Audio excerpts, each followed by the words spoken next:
मयूरभंज जिला बड़साई विवेकानंद शिक्षा केन्द्र ठारे उत्कल शिक्षा परिषद ओडिशा द्वारा संकुल स्तरीय इंग्राजी भाषा प्रशिक्षण शिविर अनुष्ठित। मयूरभंज जिला बड़साई ठारे थिबा बाणीपीठ द्वारा परिचालित अग्रणी शिक्षानुष्ठान विवेकानंद शिक्षा केन्द्र ठारे उत्कल शिक्षा परिषद ओडिशा शिक्षा और प्रशिक्षण विभाग आनुकूल्य बड़साई संकुल स्तरीय इंग्राजी भाषा प्रशिक्षण शिविर अनुष्ठित होइतिला। केन्द्र सरकार नूतन दक्षता भित्तिक शिक्षा कार्यक्रम निष्ठा को सुफल करने प्रशिक्षण अनुष्ठित होइतिला। बड़साई सहकारी गोष्ठी शिक्षाधिकारी पद्मलोचन दास और बाबाजी चरण बेहेरा कार्यक्रम को आनुष्ठानिक भाव उद्घाटन करथिले।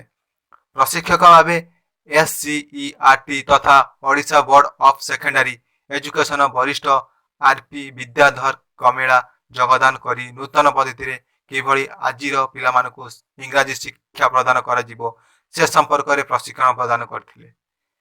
उत्कल शिक्षा परिषद संपादक जगेन्द्र दास मुख्य अतिथि बड़ साई शिक्षा केन्द्र प्रधान आचार्य सूर्यकांति पुहाण अध्यक्षता करथिले। संकुल स्तर में 15टी शिक्षा केन्द्र 80 जन गुरुजी गुरुमा प्रशिक्षण ग्रहण करथिले। परे परे एक दक्षता भित्तिक परीक्षा अनुष्ठित होइतिला। प्रशिक्षार्थी मानकु दक्षता प्रमाण पत्र प्रदान करा जायतिला। बड़साई संकुल प्रमुख डाक्टर कुमार बाबुली सर्वशेष समस्त को धन्यवाद अर्पण करथिले।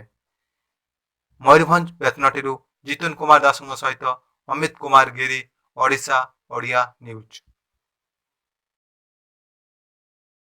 तो आज जो आमर बाणीपीठ जो गोटे दिन जो इंग्राजी प्रशिक्षण कार्यक्रम चली तो सेठी आसी आमर SCERT तरफ विद्याधर गुरुजी आउ तो आम पाखु बहुत माने छोट पाखु बड़ पर्यंत तो केमी आम माने इंग्राजी भाषार प्रशिक्षण संबंध में आम जहाँ ज्ञान अर्जन कलु ताहा केमी आम आमर आम विद्यालय मानक केमी पिला मानक पाखरे केमी आम ताहा कार्यकारी करूँ तो से दिगरे आम यत्नवान हेबु। शिक्षा परिषद ए प्रकार कार्यक्रम हाथ को नहीं आम शिक्षक शिक्षयित्री मानक तरफ शिक्षा परिषद को धन्यवाद जणाइबा संगे संगे ये जो बड़साई विवेकानंद शिक्षा केन्द्र ये जो आयोजन पाई आमे माने मध्य गर्व अनुभव करूँ।